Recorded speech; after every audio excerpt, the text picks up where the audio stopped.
Hello haters எல்லாரும் எப்படி இருக்கீங்க? நான் ரொம்ப சூப்பராக இருக்கேன். என்னோட ஹேட்டர்ஸ் எல்லாருக்கும் ரொம்ப நன்றிகள். என்னடா ஹேட்டர்ஸ்க்கு நன்றி சொல்கிறேன்னு பார்க்குறீங்களா? ஆமாங்க, நம்ம வீட்டில் இருக்கவங்க கூட நம்மளை மறந்துடுவாங்க. ஆனால் 24 ஹவர்ஸும் சோறு தண்ணி கூட சாப்பிடாம நம்மளையே ஆராய்ச்சி பண்ணிக்கிட்டு இருக்கவங்க இவங்க தான். ஸோ உங்களை பார்த்தாலும் எனக்கு ரொம்ப ரொம்ப பாவமாக இருக்குங்க. கொஞ்சமாவது இனிமேலாவது உங்களுக்காக கொஞ்சம் வேலை பாருங்கள். ஓகே, அவங்க கிடக்காங்க. வாங்க மகளே, நம்ம வீடியோக்குள்ளே போவோம்.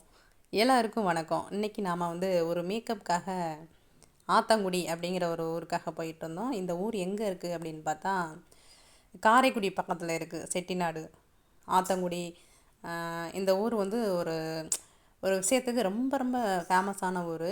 அது என்னென்னா, இந்த டைல்ஸ் கல், பூக்கல் இதெல்லாம் இங்கே தான் ப்ரிப்பேர் பண்ணுறாங்க. இந்த ஊரில் ஒரு நிச்சயதார்த்த மேக்கப் அதை சீக்கிரமாக முடிச்சுட்டு இந்த டைல்ஸ்கெல்லாம் ஃபோட்டோ எடுக்கிறதுக்காக போனோம். இது எவ்வளோ அழகாக இருக்குன்னு பாருங்கள். கிட்டத்தட்ட காரைக்குடிக்கு சுற்றி உள்ள எல்லா ஊர்கள்லேயும் இந்த மாதிரியான பூக்கள் போட்டிருப்பாங்க. இது ஒரு பாரம்பரியமாக உள்ள கல். இது காரைக்குடி செட்டிநாடு அரண்மனைகள், அங்கே உள்ள வீடு எல்லாத்துலேயும் இந்த கல் நிறையா நீங்கள் பார்த்துருப்பீங்க. வீடியோஸ், சினிமாவில் எல்லாத்துலேயும் கூட பார்த்துருக்கலாம். இந்த கல் இந்த ஆத்தங்குடியில், அதாவது செட்டி ஆத்தங்குடி, இந்த பூக்கள் இங்கே தான் ப்ரிப்பேர் பண்ணுறாங்க. அப்புறம் மேக்கப் முடிச்சுட்டு நம்ம வர வழியில் நிறைய காட்டு மல்லி பூத்துருந்துச்சுங்க. உடனே இறங்கி வீடியோ எடுத்தாச்சு. இந்த பூ பார்க்குறதுக்கு நம்ம சரியான வாசனையாக இருந்துச்சு. ஜாதி மல்லி பூ மாதிரி கிட்டத்தட்ட அந்த வாசனை இருந்துச்சு. இந்த காட்டு மல்லி எத்தனை பேர் பார்த்துருப்பீங்கன்னு எனக்கு தெரியல. இப்போ கூட ஒரு படத்தில் கூட இந்த காட்டு மல்லி சாங் வரும். நான் அதை பாடினேன்னா காப்பிரைட் வந்துடும். ஸோ அதனால் பாடலை. ஷார்ட்ஸ் வீடியோவில் போட்டிருக்கேன், கொஞ்சம் பாருங்கள் எனக்காக.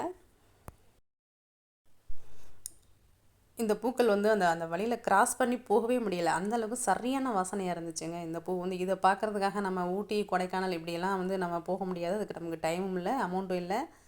இருந்தாலும் பரவாயில்ல, நம்ம ஊரில் இருக்க இந்த பூக்களை நம்ம சூப்பராக ரசித்து பார்த்துக்குவோம். இந்த பூச்செடிகளுக்காக எந்த உரமும் வைக்கல, யாரும் தண்ணியும் ஊற்றலை. இயற்கையாகவே இவ்வளோ சூப்பராக நமக்கு கடவுள் கொடுத்துருக்கிறாரு. எல்லாத்தையும் ரசிச்சுக்கிட்டு அப்படியே ஜாலியாக லைஃப்பாக என்ஜாய் பண்ணிட்டு போய்கிட்டே இருக்கிறோம். ஒவ்வொரு செகண்ட் நிறுத்தி, வண்டியை நிறுத்தி ஃபோட்டோ எடுத்துகிட்டு போயிட்டே இருக்கணும். மறுபடியும் ஒரு சூப்பரான வீடியோவில் நான் உங்களை சந்திக்கிறேன். அது வரைக்கும் பாய்.